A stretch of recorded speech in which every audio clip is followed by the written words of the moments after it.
আসসালামু আলাইকুম। আশা করি সবাই ভালো আছেন। আমিও আলহামদুলিল্লাহ আল্লাহর রহমতে ভালো আছি। আমি আজকে রান্না করব পটলের চোচা দিয়ে শুটকি ভর্তা। আশা করি আপনাদের ভালো লাগবে। আমি প্রথমেই দেখেন একটু মাংস গায়ের সাথে লাগায়ে পটলটাকে ছুলে নিয়েছি। প্রতিদিন আর মাছ মাংস ভালো লাগে না, ভাবলাম একটু ভর্তা করে নিই, পেট ভরে ভাত খাওয়া যাবে।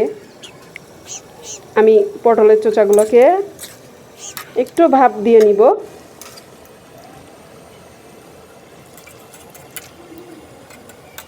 সামান্য ভাপ দিয়ে নিব।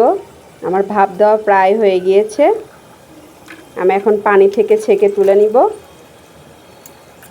বাসায় একবার হলেও এভাবে আমার এই পটলের চোচা হোক আর খোসা হোক ভর্তা বাসায় ট্রাই করবেন। এভাবে দেখবেন চেটেপুটে খাওয়ার মতন একটি ভর্তা। ফেলে দেওয়া জিনিস দিয়েও অনেক সুন্দর খাবার তৈরি করা যায়। দিয়ে দিব কয়েকটা শুকনা মরিচ, ভেজে নিব। আমি এখানে দিয়েছি সরষার তেল, আর এটা একদম খাঁটি সরিষার তেল, আমাদের বাড়িতে ভাঙানো।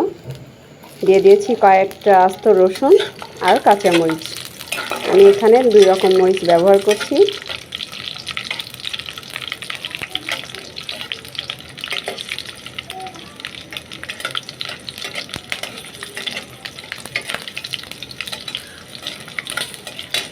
যারা আমার চ্যানেলে নতুন, প্লিজ আমার চ্যানেলটিকে সাবস্ক্রাইব করবেন। আমার রান্নাগুলোকে বেশি বেশি আপনারা দেখবেন। আমার মরিচ রসুন শুকনো মরিচ সব ভাজা হয়ে গিয়েছে। আমি এখন এখানে কিছু চেলা শুটকি নিয়েছি, আর শুটকিগুলোকেও সুন্দর করে আমি ধুয়ে নিয়েছিলাম।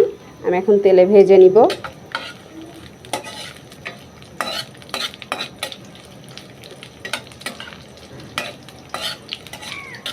দেখেন চকচক করতেছে। সুন্দর করে গরম পানি দিয়ে ধুয়ে নিয়েছি। শুটকিতে প্রচুর ময়লা থাকে, চেষ্টা করবেন একটু ওমা গরম পানি দিয়ে ধুয়ে নেওয়ার।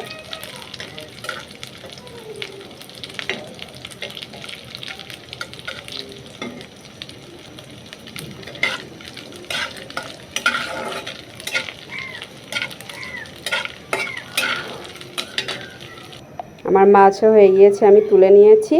আর এই তেলে আমি পটলের যে খোসাগুলা পানি ঝরায় রাখছি, আমি এখন খোসাগুলাকেও হালকা একটু ভেজে নিব।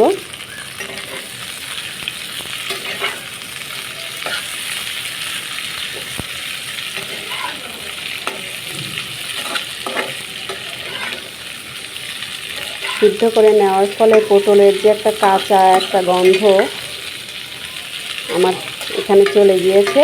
আর ভেজে নিলে আলাদা একটা সুন্দর একটা ফ্লেভার আসবে। আর পটলের চোচাগুলোও খুব সুন্দর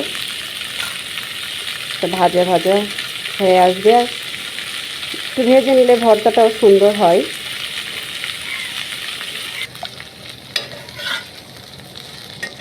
ভর্তাতে কোনো রকম পানি পানি টাইপের থাকে না, একটু আঠালো হয়।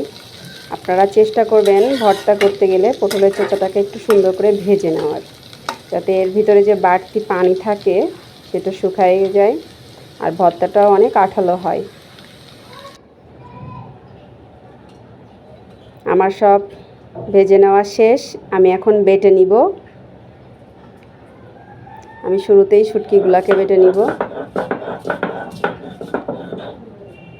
আর পাটার ভর্তা বিশ্বাস করবেন না, হাতে মাখানোর থেকে পাটায় যে ফিসা মানে ভর্তার যে স্বাদটাই আলাদা।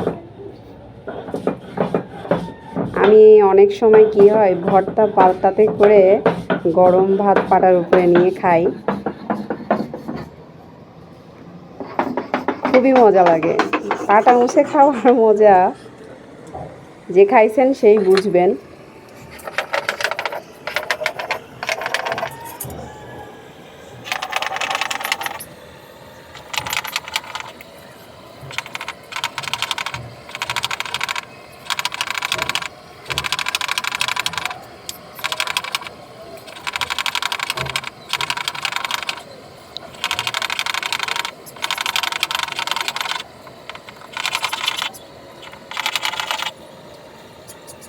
আমার বাটাবাটি শেষ।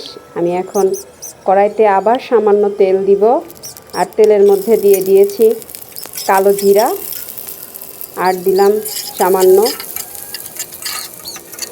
পেঁয়াজ কুচি, আর দিয়েছি সামান্য লবণ। এখন একটু দিয়ে দিব হলুদের গুঁড়া। ভর্তাটা একটু কালার আসার জন্য আমি একটু হলুদের গুঁড়া দিয়েছি। দিয়ে দিব বেটে রাখা খোসা। সব বাটা উপকরণ দিয়ে হালকা একটু নেড়ে নিব।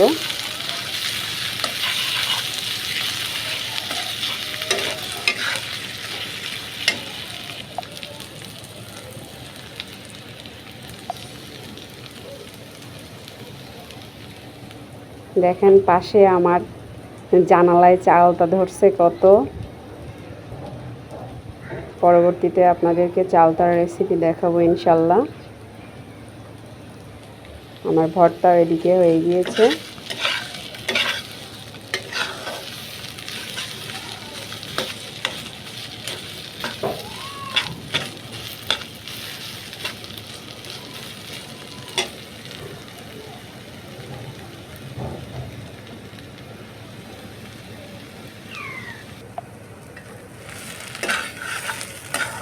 দেখেন কি সুন্দর তেল।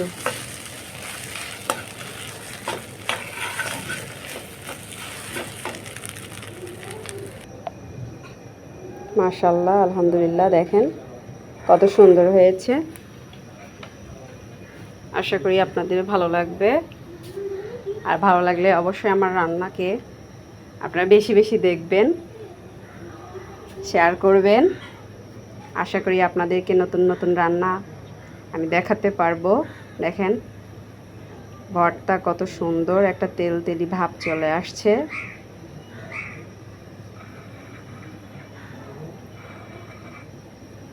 সবাই ভালো থাকবেন, সুস্থ থাকবেন, আমার রান্না বেশি বেশি দেখবেন।